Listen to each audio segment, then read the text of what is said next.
Alors je suis avec une partie des membres de la troupe Der Didascali. Alors pourquoi jouer cette pièce, La raison d'aimer ? Moi, je suis un peu responsable de cela, je dois dire. Ce qu'il faut savoir, c'est qu'il y a une règle non dite chez Der Didascali, c'est qu'on ne choisit pas les pièces. C'est Monique, notre directrice, qui prend la décision de jouer telle ou telle pièce. Et puis, j'ai vu cette pièce à la télévision avec ma mère un soir, et ça m'a bien fait rigoler, et j'ai pensé que ce serait une pièce que j'aimerais bien jouer.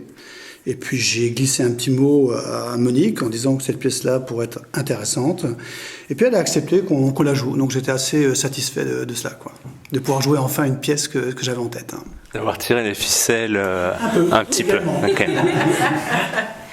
Et donc, ce qui a motivé votre choix, c'est un peu le fait qu'on rigole bien en regardant cette pièce-là. Exactement, oui. J'ai regardé, vraiment, je me suis bien marré, comme on dit, et je voulais vraiment la jouer. Et puis, partager cette pièce aussi à 4 personnes avec les gens comme Claire, Elke et Paul, c'est quelque chose que je voulais faire aussi, donc c'était très bien. Alors vous venez de le dire, dans cette pièce, il n'y a que 4 rôles. Quels sont les avantages et les inconvénients de monter une pièce avec aussi peu de comédiens ?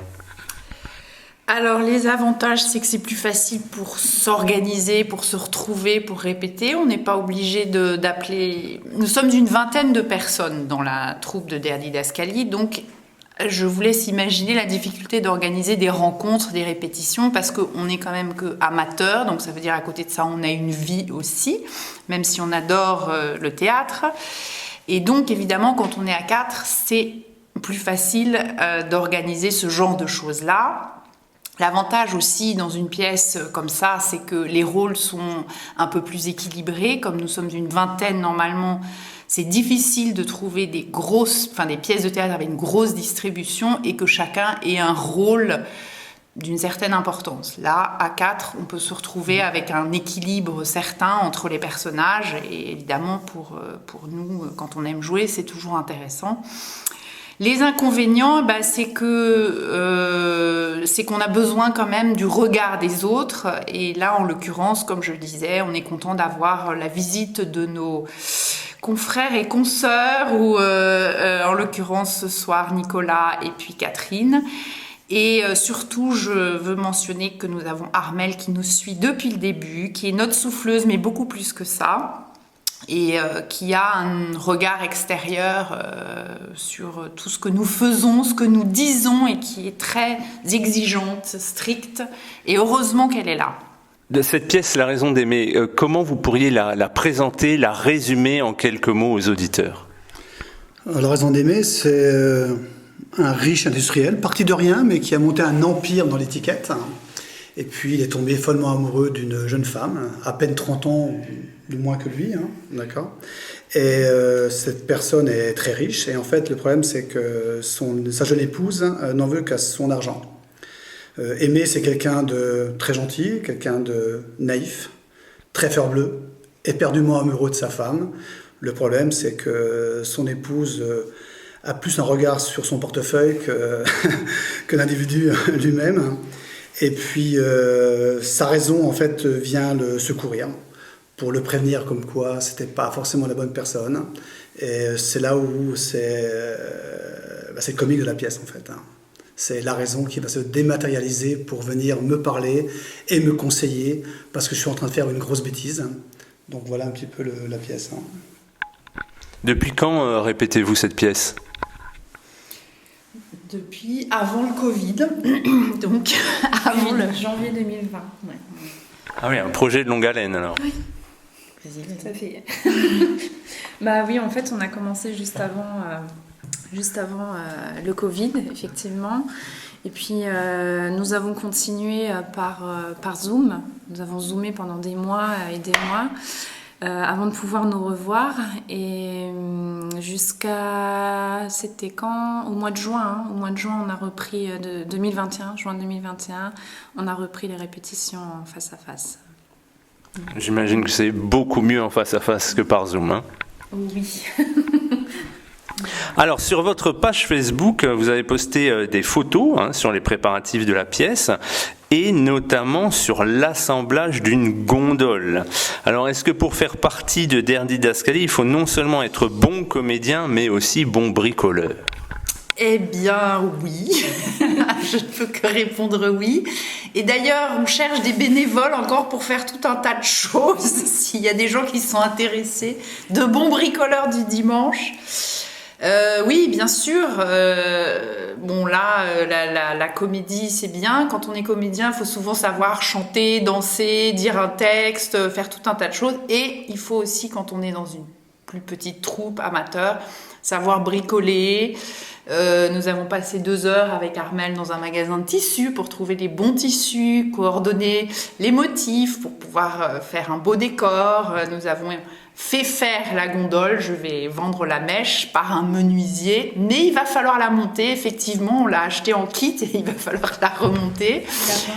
Et la peindre avant, exactement, merci Claire. Sur des plans faits par Paul. Exact. Alors par contre, effectivement, Paul qui intervient, qui est aussi dans la pièce, lui avait dessiné les plans de la gondole. Donc voilà, chacun essaye de mettre à profit ses compétences pour pouvoir réaliser le plus de choses, que ça soit harmonieux et que voilà, plein de petites mains. Alors pour les gens qui aiment le théâtre sur Francfort et sa région, la troupe n'est pas inconnue puisqu'elle existe depuis plus de 20 ans. Quels sont les secrets de votre troupe pour exister depuis aussi longtemps ? Je crois que les secrets d'une troupe qui dure aussi longtemps, c'est d'abord de bien s'entendre et de se retrouver aussi, pas uniquement pour le théâtre, mais peut-être pour faire un resto, pour faire grill party. Ça nous arrive, quand on a terminé une pièce, de se retrouver, par exemple chez Monique, pour... voilà, donc il y a le théâtre, il y a l'énergie que l'on met, et puis après il y a le plaisir aussi. Et je crois que ça tient aussi à ça, qu'on est une bonne bande de joyeux et qu'on aime s'amuser. C'est vrai. Voilà. Ouais, il faut quand même mentionner Monique Stelzner qui, quand même, ces 10 dernières années, a fait le maximum, enfin qui dirige quand même cette troupe et qui fait tout pour essayer de faire plaisir au maximum de personnes dans la troupe, que chacun puisse arriver à jouer et à se réaliser aussi. Elle choisit en principe, elle propose les rôles, enfin elle choisit les personnes pour les rôles. Je dois dire qu'elle se trompe rarement, enfin elle se trompe rarement, après à nous d'accepter ou pas le rôle, on peut toujours discuter, mais voilà, et elle a eu quand même, ou elle a des idées parfois qui au début nous font tous un peu peur quand elle nous annonce ses projets, et qui au final sont super, qui arrivent à nous enthousiasmer tous au fur et à mesure qu'on avance. Voilà, donc elle a souvent une vision de ce qu'elle va faire et de ce qu'elle veut faire, et, etc. Donc il faut dire aussi que sa façon de gérer la troupe contribue fortement, en tout cas, parce qu'elle est à la tête de cette troupe depuis les 10-12 dernières années, vraiment, et contribue largement à ce qu'il y ait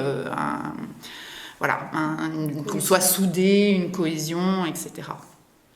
Voilà. Alors sur votre site internet, vous annoncez déjà la pièce suivante, Espèce menacée, qui sera jouée en mars 2022. Là aussi, on rigole beaucoup, visiblement, puisque c'est une comédie du Britannique Ray Cooney. Est-ce que vous pensez que les gens ont besoin de rire encore plus dans cette période difficile ? Oui, on ne peut pas dire le contraire. Et là aussi, il faut que je revienne un petit peu à l'esprit ou au souhait de Monique Stelzner. Elle a rarement dans la troupe proposé des pièces qui n'étaient pas des comédies. À part 8 femmes et puis Thérèse Raquin, il me semble. Témoin à charge, voilà. Donc 3 pièces qui n'étaient pas forcément des comédies, qui prêtaient à rire de temps en temps, mais qui n'étaient pas prévues pour être qui ne sont pas des comédies à la base. Et Monique dit toujours que ce qu'elle veut, elle, c'est que les gens rient, quoi. Donc c'est une personne, elle, qui est aussi plutôt gaie, qui aime rire, voilà. C'est une vraie Bretonne et elle est toujours prête à faire plein de choses et je pense qu'elle y tient absolument à faire rire les gens. Et une ou deux fois, on a évoqué l'éventualité de faire des pièces qui n'étaient pas forcément drôles, mais ce n'est pas arrivé du tout et c'est pas ce qu'elle veut faire, c'est pas dans son idée. Et en plus, j'ajouterais, je crois que c'est pas uniquement le rire, je crois que les gens recherchent, c'est aussi de se retrouver, sortir, et puis de faire un peu de socialisation, parce qu'en fait, aujourd'hui, on était complètement chacun chez soi, sans voir personne, et je crois que c'est important de tous se retrouver dans une salle, nous sur la scène, les autres dans le public, peu importe, mais c'est de partager quelque chose ensemble, ouais. Alors, durant les 20 ans d'existence de votre troupe, vous avez joué beaucoup de pièces différentes, forcément, beaucoup de comédies, vous l'avez dit. Est-ce qu'il y a un autre fil conducteur dans le choix des pièces, hein? Je note par exemple que Gérard Jugnot joue dans la pièce La raison d'aimer que vous allez interpréter, qu'il a adapté en français la pièce de Ray Cooney que vous allez jouer en mars, et qu'il est bien sûr cette super bordure de Père Noël que nous connaissons tous dans une pièce que vous avez jouée en 2015. Alors, est-ce que Gérard Jugnot est une inspiration pour la troupe ? Moi, je pense que c'est l'amant de Monique Stelzner et que c'est la raison pour laquelle... non, je rigole, évidemment. Ben voilà, c'est l'humour. Je pense que c'est rire. Et on peut dire que Gérard Jugnot est une personne qui représente l'humour, peut-être comme on l'aime aussi bien à la française aussi. Donc voilà, ça nous inspire et ça inspire, ça donne envie de jouer. Quand on le voit jouer sur scène, on est enthousiaste et on y va. Et c'est son type d'homme en même temps. Oui, voilà. Donc finalement, on n'en sait rien, mais on s'est posé la question aussi, puisque vous en parlez. Voilà, j'ai levé un lièvre, je crois. Alors, pour conclure, quelques mots pour convaincre, si tant est que cela soit encore nécessaire, nos auditeurs de venir voir La raison d'aimer. C'est une pièce qui est drôle, hein.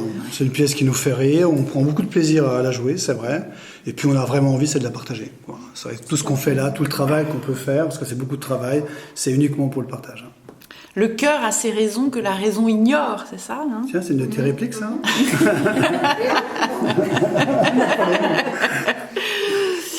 Donc,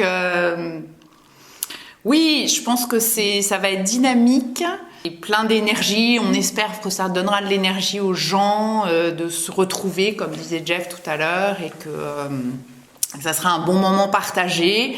Et pour nous aussi, le plaisir de remonter sur scène et de retrouver le public, parce qu'on a quand même des gens qui sont très fidèles, qui viennent depuis des années. Dans un théâtre rénové. Dans un théâtre rénové, plus, exact. Vrai, merci Catherine. Et dans un théâtre rénové, donc c'est une raison de plus pour venir voir ça, et qui nous soutient aussi depuis des années. Donc, exact, le Théâtre International de Francfort. Ok. Et les dates, vous les avez en tête, les dates des représentations là ? Du 3 au 7 novembre 2021 et du 1er au 3 décembre 2021. Très bien. Donc les auditeurs vont prendre note. Merci beaucoup, bonne répétition et beaucoup de succès. Merci à vous.